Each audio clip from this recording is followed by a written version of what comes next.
Hair cutting করা হলো আজকে।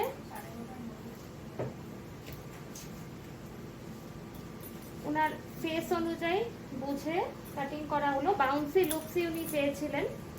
কেমন লাগছে দেখো, আর ওনাকেও তো অবশ্যই দেখাবো।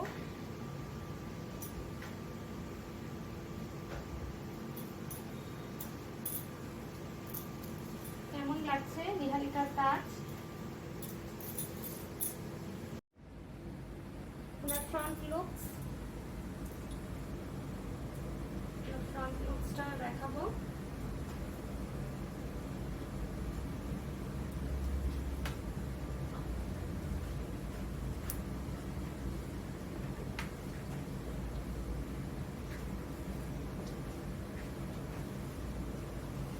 আর ওনাকেও আমি একবার জিজ্ঞেস করবো যে নিহারিকার কাজ কেমন লাগলো। অনেকটা আশা নিয়ে উনি এসেছিলেন যে কিরকম ভাবে, একটু টেনশনেও ছিলেন, তাই তো?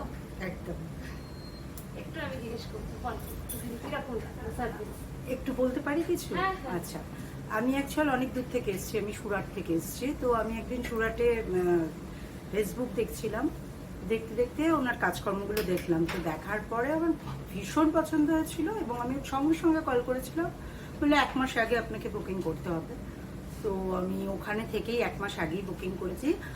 তো আমার চুলটা না একদম নষ্ট হয়ে গেছিলো, মানে এখনো যা করলো এরপরে আমাকে আরো ট্রিটমেন্ট করতে হবে, একদম নষ্ট হয়ে গেছিলো, মানে হাত দিতে পারতাম না।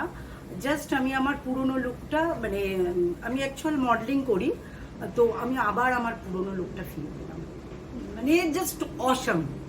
আর মানে ভাষা নেই কিছু বলার, ভীষণ খুশি। আমার এটা বলার, মানে আমি তখন থেকেই ঠিক করে রেখেছিলাম যে যদি এই হয়। এটা তোমার যে ভালো লাগলো এটাই হলো মানে আমাদের অসাধারণ অসাধারণ, তার উপরে যদি কিছু থাকে